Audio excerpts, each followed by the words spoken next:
Stress at pamilya ang idinadahilan ni ICI Commissioner Rogelio Singson sa kanyang pagbitiw sa pwesto. Binanggit din ni Singson ang kulang na pangil ng ICI, kaya sila ang sumasalo ng mga pambabatikos. Nakatutok si Joseph Moro. Stress at pamilya ang dahilan kung bakit nagbitiw sa pwesto bilang Commissioner ng Independent Commission for Infrastructure o ICI si dating DPWH Secretary Rogelio Singson. My 77-year-old body cannot take it anymore. Wala daw nangingialam sa ICI at wala rin daw gusot sa komisyon kaugnay ng mga personalidad na inirekomenda nilang pakasuhan o hindi pakasuhan sa ombudsman.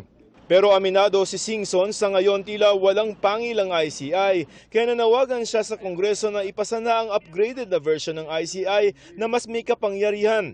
Niwala pangaraw silang budget para sa napakalaking trabahong nakaatang sa kanila. We were absorbing a lot of the flack for something that we have no power to do. Pakulong nyo yan, yung kurakot. Wala naman kaming power na magpakulong. O di... Sino sinisi? ICI. Ang bagal nyo. You must be protecting the big fish. You must be protecting somebody. So binatunan lahat sa ICI. Ang hindi pa rin napapasang batas para palakasin ng ICI ang paniwala ni Caloocan City Representative Edgar Arice kung bakit talaga nag-resign si Singson. Sa committee level pa lamang ng Senado pumapasa ang panukalang Independent People's Commission Act.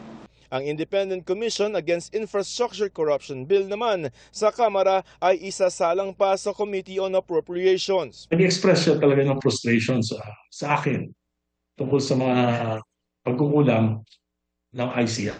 Nabagay ko sa kanya yung aking doubt na baka ang mangyari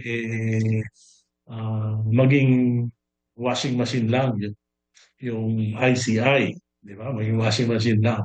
Sabi niya, I feel the same way na why would I risk myself and my family over the problems of Malacanang. Sabi niya, hindi lang washing machine, magiging punching bag pa kami without proper support. And I think that's part of the reason for his resignation. He has been waiting for this. Na sana nga magkaroon na ng ICAIC para madagdagan na yung powers nila. If by Tuesday next week, it's not yet with the plenary, almost zero ang chances niyan. Nil, zero. Unless nga is-certify as urgent. Outside of that, I doubt it. Unless the President calls for a special session. Samantala, hindi naman daw tama na sabihin na mamamatay na ang ICI sa pagbibitiw ni Singson gaya ng sinabi rin ni Arice. I don't agree with him. Well, tuloy-tuloy pa rin ang trabaho, tsaka nakikita nyo naman. Tuloy-tuloy ang pagpa-file ng ICI ng mga kaso kasama ng DPWH.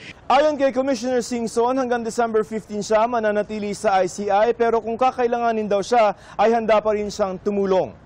Uupo pa si Singson sa mga pagdinig hanggang December 15, tulad kahapon sa pagharap sa isang executive session ni Pasig Lone District Representative Roman Romulo at Bulacan 1st District Representative Danilo Domingo. Idinawit ng mag-asawang Diskaya si Romulo sa anomalya, samantalang si dating DPWH Assistant District Engineer Bryce Hernandez ang nagpangalan kay Domingo na umano'y humihingi ng kickback galing sa mga proyekto.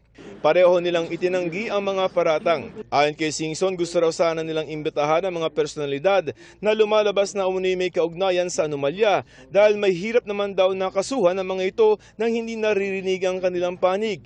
Pero tungkol sa pagdadawit ni dating ako Bicol Party Representative Saldico kay Pangulong Marcos na may insertion umano sa budget, hindi raw ito sapat na basehan para ipatawag ang Pangulo. Inulit ni Singson ang imbitasyon ng ICI kay Ko na tumestigo kahit pa online. Ang dami niyang sinabi. Pero anong basis nun? Ganun-ganun na lang ba? Again, that's what happened in the Senate. Nagbanggit ng mga pangalan, isang katerba. When we started interviewing those that were mentioned, talagang walang koneksyon. For either it was highly politically motivated or some other reason, we don't know. Para sa GMA Integrated News, Joseph Morong, Nakatutok 24 Oras.